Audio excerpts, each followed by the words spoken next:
સખેતિ મત્વા પ્રસભમ યદુક્તમ હે કૃષ્ણ હે યાદવ હે સખેતિ અજાનતા મહિમાનમ તવેદમ મયા પ્રમાદાત પ્રણયે નવાપી. તમને મારા મિત્ર સમજીને તમારી સાથેના વ્યવહારમાં મારાથી જે કંઈ બોલાઈ ગયું હોય, જે કંઈ કહેવાઈ ગયું હોય, હે કૃષ્ણ હે હા યાદવ હે સખેતી, આપણે કહીએ ને અરે યાર, આપણો મિત્ર હોય ને આપણે યાર કહીને બોલાવીએ. એ ક્યારેક પ્રમાદવશ અને ક્યારેક પ્રેમને કારણે, લાગણીને કારણે મારાથી જે અવિવેક થયા હોય, હે કૃષ્ણ પરમાત્મા મને ક્ષમા કરજો. મેં આપનું આ સ્વરૂપ જોયું છે. અર્જુન પ્રશ્ન કરતા રહ્યા, એના સંશયોને ભગવાને દૂર કર્યા, મોહ મટ્યો, અને ત્યારે અર્જુન હાથ જોડી અને બોલ્યા, નષ્ટો મોહ સ્મૃતિર્લબ્ધા ત્વત પ્રસાદાન મયાચ્યુત સ્થિતોસ્મિ ગત સંદેહ કરિષ્યે વચનં તવ.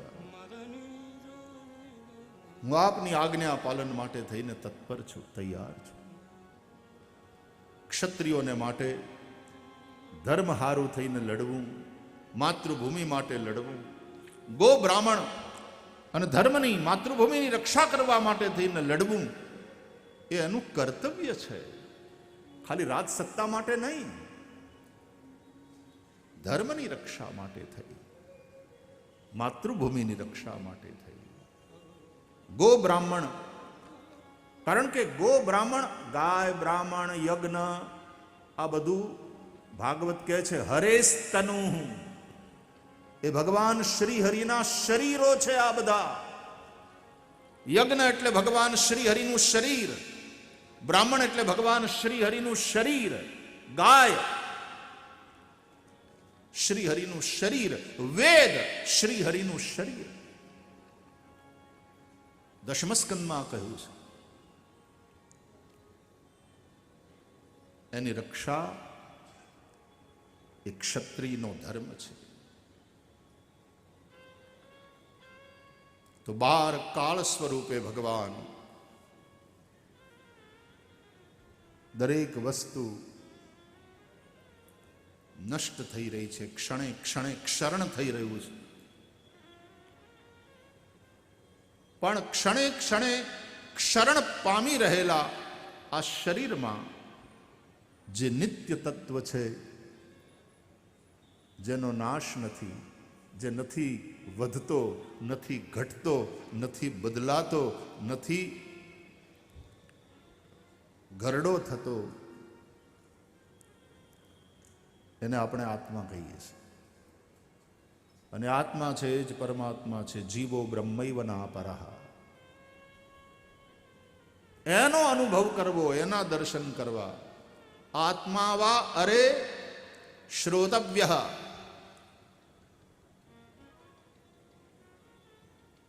મંતવ્ય, દ્રષ્ટવ્ય, નિધિધ્યાસિતવ્યશ્ચ.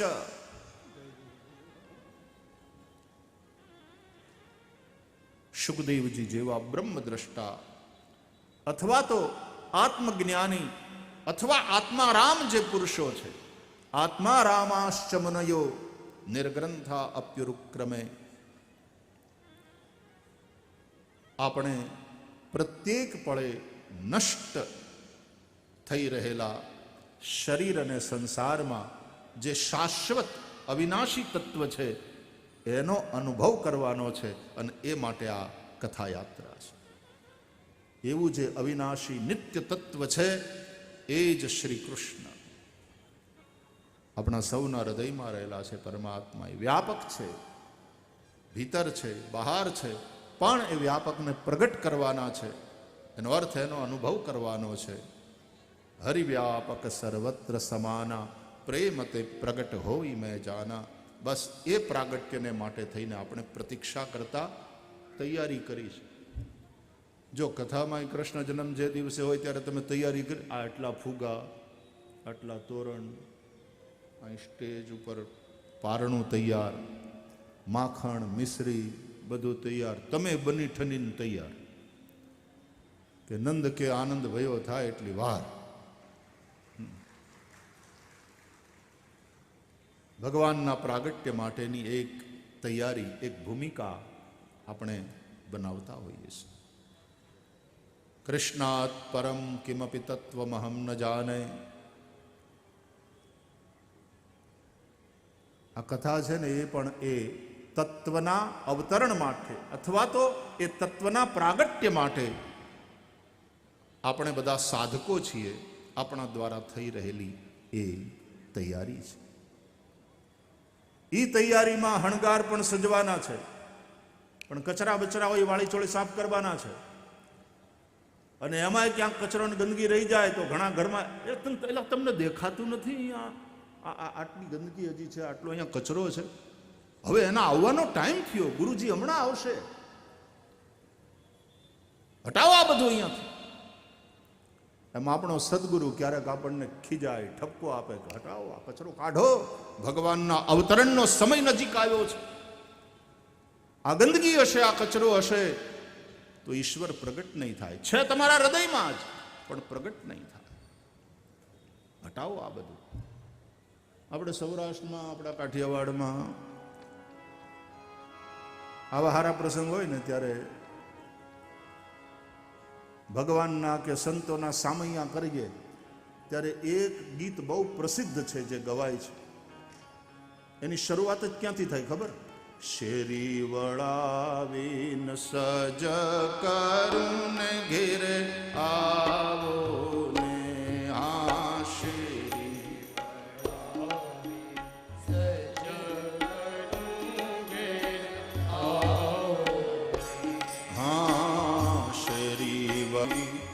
સજ કરું ઘેરે આવો ને,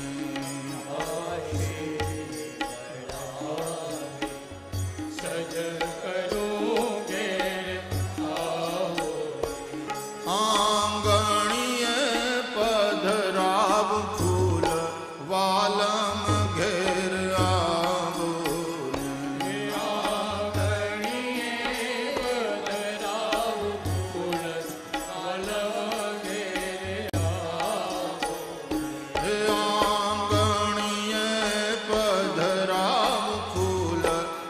શ્રી હરિ ઘેરે આવો ને,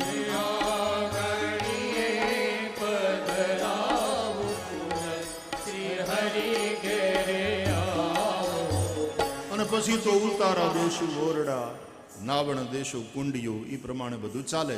પણ પહેલું વહેલું કામ તો કે શેરી વળાવી અને સજ કરવું. પહેલું કામ ગંદકી હટાવવાનું. સવારે તમે ઉઠો એટલે પહેલું કામ હંજવારી કાઢવાનું. હંજવારી કાઢ્યા વગર રંગોળી ન પૂરાય. અને ચારેક વાર કચરો હોય, ગંદકી હોય, એમાં રંગોળીઓ પૂરશો તો રંગોળીઓ પણ દીપશે નહીં, હારી નહીં લાગે. પેલા વાળી ચોળી ઘરને સાફ કરો, પેલા હાવરણી, પછી હાવરણો, હાવરણીથી ઘર, હાવરણાથી ફળિયું વાળવાનું, કચરો કાઢવાનો. અને પછી હવારના આપણે પેલા કામ કરવું જોઈએ, નાઈ લ્યો, દાંતણ કરો, દાંત સાફ કરો, કોગળા કરો, મોઢું સાફ કરો, મોઢું વીછળો, સ્નાન કરો, ગંદકી કાઢો. જ્યાં પવિત્રતા હશે ત્યાં જ પરમાત્માનો વાસ છે. શેરી વળાવી સજ કરવું અને પછી આંગણીએ પધરાવું છું. એક વાર ચારેક વાર ગંદકી હોય, કચરો હોય, ને પછી આપણે ફૂલડા વેરીએ, इसका क्या मतलब है? નાઈને પછી તિલક કરાય. તિલક માળા ધારણ કરીએ પણ નાયા ના હોઈએ તો પહેલા સ્વચ્છતા, પહેલા પવિત્રતા, તમે પૂજામાં બેસો ત્યારે બ્રાહ્મણો નેત્રોદક સ્પર્શ અને પછી કે ને અપવિત્ર પવિત્રો વા સર્વાવસ્થાંગતો વિવા યસ્મરેત પુંડરીકાક્ષમ સ બાહ્યાભ્યંતર શુચિ ઓમ પવિત્રેસ્તો વૈષ્ણવ્યો સવિતુર્વાહ પ્રસવ ઉત્પુનામ્ય છિદ્રેણ પવિત્રેણ સૂર્યસ્ય રશ્મિભિઃ તસ્ય તે પવિત્રપતે પવિત્રપૂતસ્ય જત્કામઃ પુનેત ચક્કેયમ પવિત્રમ પવિત્રમ પવિત્રમ. પેલા પવિત્રતા, જ્યાં પવિત્રતા છે ત્યાં પરમાત્મા છે. તો મનની ગંદગીને પણ સાફ કરીએ. ભગવાનની કથા છે ને એટલા માટે સાંભળ. આ હું કામ ઠેઠ ચોથે દિવસે કૃષ્ણ જન્મ થાય, આમ 8 દિવસની કથા કરીએ એટલે 5મે દાડે. પહેલા ભગવત કથા સાંભળીને આપણે આપણી જાતને પવિત્ર કરવાની. એતસ્માદ પરમ કિંચિન મનઃ શુદ્ધ્યૈ ન વિદ્યતે. વ્યાસ ભગવાન કહે છે ભગવત કથા જેવું અંદરની ગંદગીને સાફ કરનારું, મનને પવિત્ર કરનારું બીજું કોઈ સાધન નથી. તો તૈયારી છે પરમ તત્વના અવતરણની. પરમ તત્વ શ્રી કૃષ્ણ પરમાત્માના પ્રાગટ્યની. કોઈ સાધુ પુરુષ, કોઈ વૈષ્ણવનો સંગ આપણને ભગવાન તરફ જવા માટેની પ્રેરણા આપે. અને એટલા માટે રામકથા હોય કે ભાગવત કથા, એની શરૂઆત એવા ટોચના સંતો અને વૈષ્ણવો હોય એના ચરિત્રથી થાય. ભગવત ચરિત્ર પછી. રામાયણમાં પણ પહેલા શિવ ચરિત્ર સંભળાયું, કારણ શિવ પરમ વૈષ્ણવ. પ્રથમ હિ મેં કહી શિવ ચરિત બૂજા મરમ તુમાર, सूचि सेवक तुम राम के रहित समस्त विकार. प्रथम ही मैं कही शिव चरित बूझा मरम तुम्हार, सूचि सेवक तुम राम के रहित समस्त विकार. તુલસીદાસજીએ ટોચના 2 સંતોનો સમાગમ બતાવ્યો કથાના આરંભમાં, પછી રામકથા શરૂ થઈ. ભરદ્વાજ મુનિ બસહિ પ્રયાગા,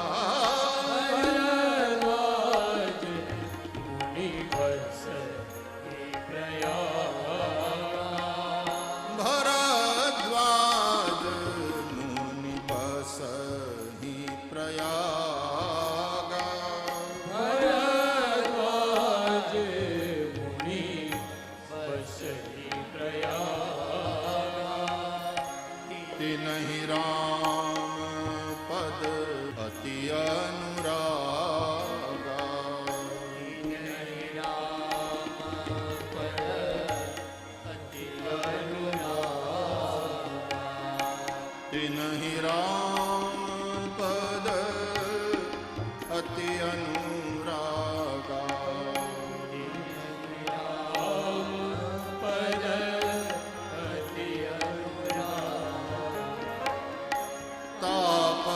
समदम दया निधाना,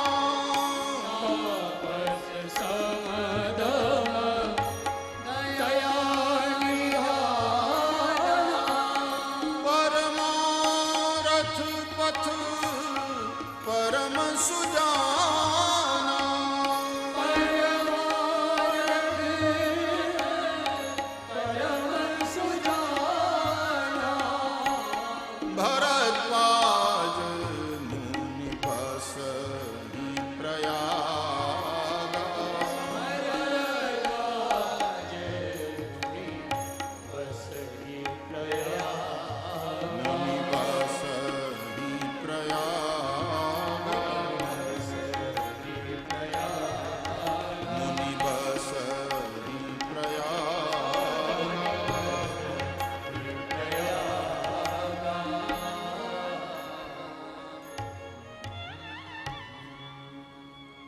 પછી જાગ બલિક મુનિ પરમ વિવેકી, ભરદ્વાજ રાખે પદ ટેકી. યાજ્ઞવલ્ક્ય જેવા એક ઋષિ અને ભરદ્વાજ જેવા એક મુનિ તપસ્વી, આ બંનેનો સંગ બતાવ્યો છે પ્રારંભમાં. કારણ કે સત્સંગ ન થાય ત્યાં સુધી હરિકથા કેવી રીતે થાય? બેનો સત્સંગ ન હરિકથા. જેમ પૂર્વ દિશામાંથી પૂર્ણિમાનો પૂર્ણ ચંદ્ર ઉદય પામે, એમ સંતોનું ચરિત્ર છે, સત્સંગ છે, એ પૂર્વ દિશા છે. ત્યાંથી જ હરિકથા રૂપી પૂર્ણિમાનો ચંદ્ર ઉદિત થાય છે. તુલસીદાસજી રામકથાને શશી કિરણ સમાના કહી અને બિરદાવી છે. સંત ચકોર કરહી જેહી પાના. અને એટલા માટે પાંડવોના ચરિત્રની કથા ભાગવતમાં છે. કૌરવ પાંડવોના યુદ્ધની વાત છે. કુરુક્ષેત્રમાં યુદ્ધ થયું. ભગવાન પાંડવોના પક્ષે રહ્યા એમ કેવું ઉચિત નથી. ભગવાન ધર્મના પક્ષે રહ્યા, ભગવાન સત્યના પક્ષે રહ્યા. જ્યાં ધર્મ છે ત્યાં ભગવાન છે. જ્યાં ધર્મ છે ત્યાં જય છે. યતો ધર્મસ તતો જય.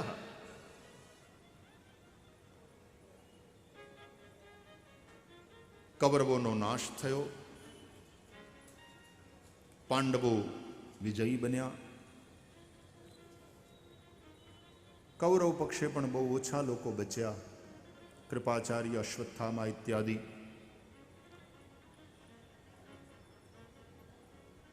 એક બાજુ પાંડવ પક્ષે ક્યાંય મામા ભાણેજ બચ્યા અને ભગવાનની એક અક્ષૌહિણી સેના પણ હજી બાકી છે. સામે પક્ષે જે દુર્યોધનને દીધી હતી, કૌરવોને આપેલી ને, પણ પછી એ સેનાનો છેલ્લે છેલ્લે ભગવાને નાશ કરાવી નાખ્યો. પછી યદુવંશ ક્ષય કર્યો. જ્યારે હમેટવાનું આવે ત્યારે કોઈ મારા તારાના ભેદ વગર મારો વાલો બધું હમેટીને વયો જાય.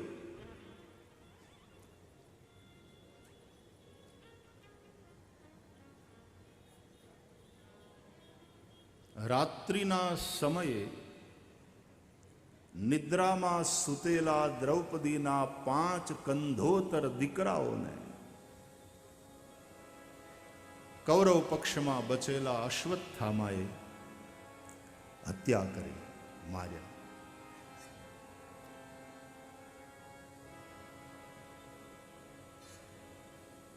દ્રૌપદી બહુ રડ્યા. હિંસા ક્યાં પહોંચાડે છે જુઓ તો ખરા.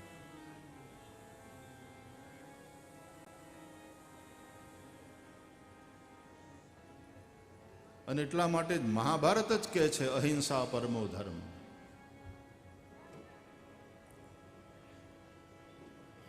વાત મહાભારતમાં હિંસાની છે, કથા હિંસાની છે, પણ અંતે મહાભારતે પણ મહિમા અહિંસાનો જ કર્યો છે.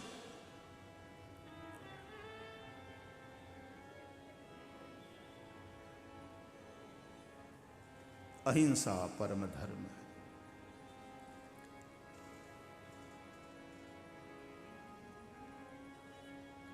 अहिंसा परम तप है इत्यादि बात महाभारत में कही गई.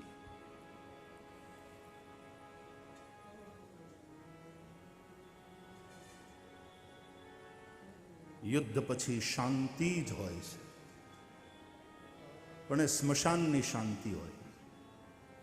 આપણને સ્મશાનની શાંતિ ખપે છે કે આપણને મંદિરની શાંતિ ખપે? મંદિરની શાંતિ ખપતી હોય તો તમારા જીવનમાં ધર્મ હોવો જોઈએ. જાપાનના નાગાસાકી હિરોશીમા ઉપર પરમાણુ બોમ્બ ફેંકાયા અને શાંતિ થઈ ગઈ. સેકન્ડ વર્લ્ડ વોર પૂરી થઈ ગઈ ત્યાં. પણ પછી એ શાંતિ સ્મશાનની શાંતિ હતી. આપણા ઉપનિષદોમાં જે પ્રાર્થનાઓ છે એ પ્રાર્થનાના અંતે આપણે છેલ્લે બોલીએ છીએ, ઓમ શાંતિ શાંતિ શાંતિ.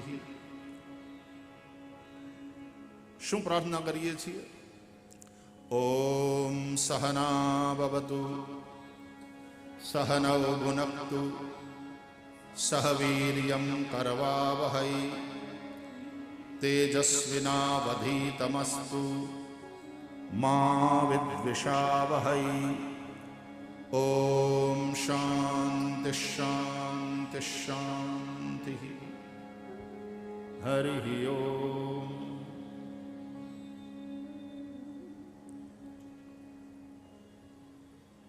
सह अस्तित्व. तुम जियो और जीने दो. જે કંઈ પ્રકૃતિએ આપ્યું છે એને સાથે મળીને એનો આનંદ લ્યો, વિવેકપૂર્વક એનો ઉપયોગ કરો. સંગ્રહ ન કરો બાધોમાં મારું મારું મારું કરીને. સહનૌ ભુનક્તુ. આ પૃથ્વી કોઈની નથી થઈ. હું મારું મારું કરીને મરી જાઉં છું. તમારું શરીર પણ તમારું નથી. શું કામ બાંધો છો? જીઓ, જીને દો. સહના ભવતુ સહનૌ ભુનક્તુ સહવીર્યં કરવાવહૈ. એને બદલે હારે મળી ભેગા થઈને હારા કામ કરો. જનતાનું કલ્યાણ થાય, રાષ્ટ્રની ઉન્નતિ થાય એવા કામ કરો. અંદર અંદર બાંધવું એ કઈ પરાક્રમ નથી, એ બેવકૂફી છે.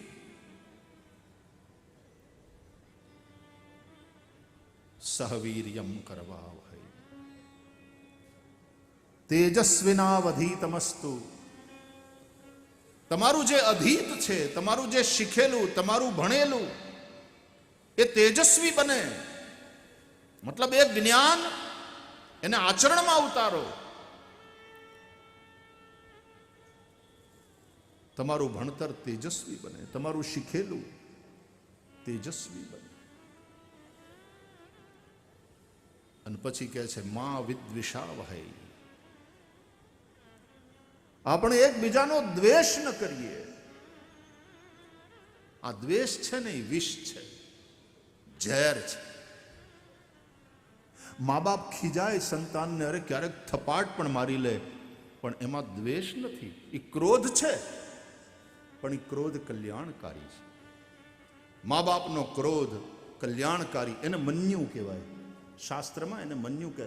અમારો મહાદેવ પણ ક્રોધ કરે છે, ભગવાન રામ ક્રોધ કરે, ભગવાન શ્રી કૃષ્ણ ક્રોધ કરે, અને નરસિંહ ભગવાનનો ક્રોધ એને તો કોઈ શાંત ન કરી શક્યું.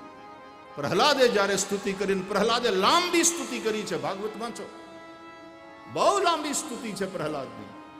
ત્યારે ભગવાનનો ક્રોધ શાંત થયો. પણ આ ક્રોધ એ અનુગ્રહ છે, આ ક્રોધ એ મન્યુ છે.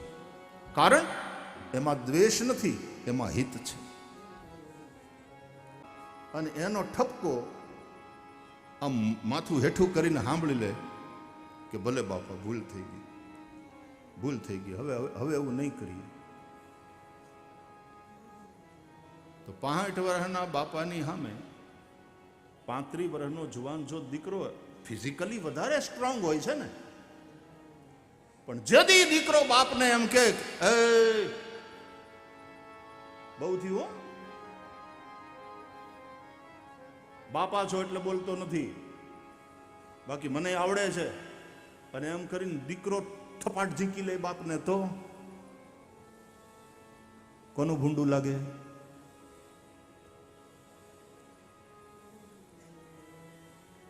પણ નહીં તો એ સમજદાર દીકરો, સંસ્કારી દીકરો. આ સંસ્કાર છે.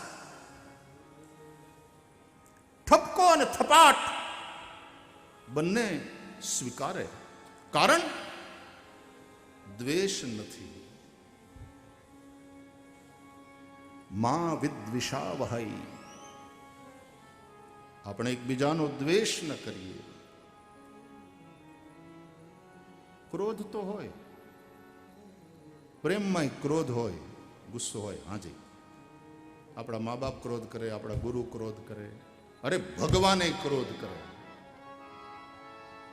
ક્રોધો પિતે અનુગ્રહમેવ સંમતઃ. પણ એ ક્રોધ અનુગ્રહ છે, કૃપા છે. કૃષ્ણ પરમાત્માએ ક્રોધ કરીને કાળિયા નાગને જ્યારે આમ પાઠ ભણાવ્યો અને એને નાથ્યો, ત્યારે એ કાલિયા નાગની પત્નીઓ ભાગવતમાં ભગવાન શ્રી કૃષ્ણની સ્તુતિ કરે છે અને કહે છે, ન્યાયો હિ દંડ કૃત કિલ વિશેષમિન તવાવતાર ખલ નિગ્રહાય રિપોસુતાનામ અપિતુલ્ય દ્રષ્ટે દત્સે દમમ. તમારો આ દંડ, હે પ્રભુ, તમે દંડ કર્યો અમારા પતિને, કાલિયને, એ ન્યાયયુક્ત છે. ન્યાયો હિ દંડ. તમારો અવતાર ખલ લોકોના નિગ્રહ માટે છે પ્રભુ. આપનો ક્રોધ પણ અનુગ્રહનું જ એક રૂપ છે, અનુગ્રહનો જ એક પ્રકાર છે. માતા પિતાનો ક્રોધ, ગુરુનો ક્રોધ. ઘણીવાર આપણો મિત્ર હોય ને, હાવ નજીકનો, એની વાત ન માનતા હોય તો એ ગુસ્સે થઈ જાય આપણી ઉપર. પણ એ ગુસ્સે થવામાં દ્વેષ નથી, આપણું હિત છે. આપણે એની સાચી વાત, હિતની વાત ન માનતા હોઈએ તો આપણો મિત્ર પણ ગુસ્સે થાય. શંકર ભગવાન ક્રોધ કરે, ભાગવતમાં એને મન્યુ કહ્યો છે. કામસ્તુ વાસુદેવાંશો દગ્ધ પ્રાગ રુદ્રમન્યુના. આ મન્યુ એટલે મન્યુશ્ચ મન્યુપતયશ્ચ. આપણે રુદ્રીનો પાઠ કરીએ ને, મહાદેવને અભિષેક કરતી વખતે, એમાં મહાદેવને માટે બોલાય છે આ પુણ્ય પ્રકોપ. આપણી ભાષામાં મન્યુ એટલે પુણ્ય પ્રકોપ, આપણું કલ્યાણ કરનાર.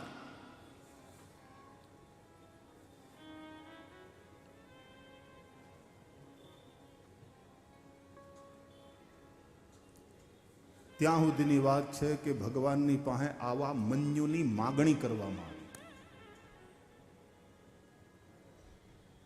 કે હે પ્રભુ, જ્યાં જરૂર પડે ત્યાં અમને આવો મન્યુ આપો. છોકરા બગડતા હોય ને બાપા જો ગુસ્સો ન કરે તો છોકરાઓને બગાડવામાં બાપાનો પણ એટલો જ વાંક છે. શિષ્ય ખોટે રસ્તે જતો હોય ને ગુરુ ક્રોધ ન કરે તો ગુરુનો પણ વાંક છે. સમાજને સાચી દિશા બતાવવા માટે બ્રાહ્મણ ક્યારેક ક્રોધ ન કરે તો બ્રાહ્મણ પોતાની ફરજ ચૂકે છે. હા, અંતર્યામી નારાયણ અંદર બેઠો છે, ઈ જાણે છે કે આ ક્રોધમાં દ્વેષ નથી ને. જો દ્વેષ હોય તો ખોટું, તો ખોટું, તો ખોટું. પણ હિતની વાત હોય, તમારા મંગલની વાત હોય, આવો મન્યુ એ બ્રાહ્મણનું, મા બાપનું, ગુરુનું, દેવતાઓનું કર્તવ્ય છે, એનો ધર્મ છે. દેવો ક્રોધ કરે છે, ભગવાન ક્રોધ કરે છે, દ્વેષથી નહીં.